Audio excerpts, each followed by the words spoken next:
So the first message that we wanted to very quickly share, because this is kind of important for us to be on the same page as we continue talking through this. So risk is not a color, risk is not a word. If you're thinking that risk is high, medium, or low, or risk is 5 or 25, or risk is red versus purple, that's not risk management. That's astrology world. Yeah, in risk management world, we don't operate colors or words. We operate with risk being a distribution. Any risk on the planet is a distribution, which could have small losses, medium losses, significant losses, catastrophic losses. It's always a range from nothing bad happens, like think of a fire, think of any health incident, think of anything. You can have nothing significantly bad happens to huge losses, life of death, loss of life, and catastrophic financial losses, and so on. So every risk is a distribution. And when we're going to use the word risk profile, we usually imply a curve that describes the nature of the risk. And it's in insurance usually called loss exceedance curve. Or in cyber it's called loss exceedance curve. It's basically a curve that represents the nature of a risk. It could represent the nature of multiple risks, it could represent the nature of a single risk. There are basically kind of three common types. A risk is an uncertain event that, if it happens, may have an uncertain consequence, and that's basically your frequency times impact, and both of those, the frequency and the impact, are represented by distributions. What's the most common distribution that represents frequency?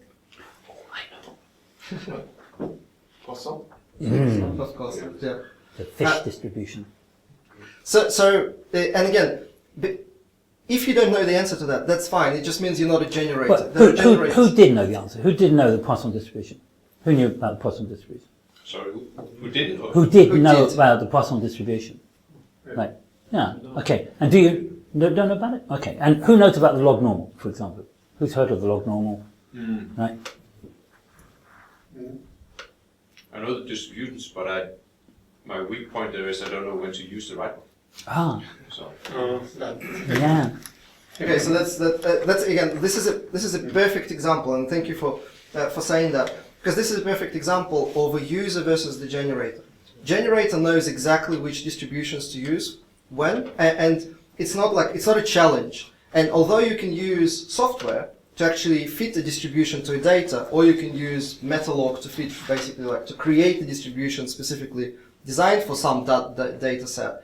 You don't have to worry about that, because there are, in your book, you literally have chapters on saying this distribution works well with these kind of problems. And probability is a Bernoulli, frequency is a Poisson most of the time. If you're all in operational risk, then you need to know, to be able to be a good quantitative risk analyst, you'd need to know 5, maybe 6 distributions, and you're done. You need to know a few techniques associated, but that's all you really. I mean, and I'm taking lessons in Italian. It's only been doing it for a few weeks, but I already know more than 6 words quite well. I mean, it doesn't take that long. It really doesn't. I agree with you, David. I think it's important because I made the mistake. I thought I could become a generator, but I'm not. And then I've become to procrastinate around this topic. So I think it's really important to either find a quant internally or to recognize that you have to outsource it. It will be much more performant than trying to become yourself a quant where you will have limitation because you don't have the background, not interest. So I think it's very important not to lose too much time. If you agree with the methodology I'm going to have to talk to know your limit and to accept that, okay, you need to outsource it or to seek help. Yeah, I mean, because we've done that sort of thing together. Yeah. Yeah. If you look at Google, you don't write the algorithms that's going to go and find the right pages for you. You just type the thing and you get your answer back. You know what your input is, and the software gives you a pretty good choice of what your output should be. And you can have software do the same thing. Instead of saying, which mathematical distribution, we'll go answer a couple of questions and we'll go figure it out. Like the generator, as Alex is saying, has written that, sort of made themselves into a piece of software. Yeah. So the point that David is making is you either need to know about 5 distributions or 1 generator. But you can't have neither.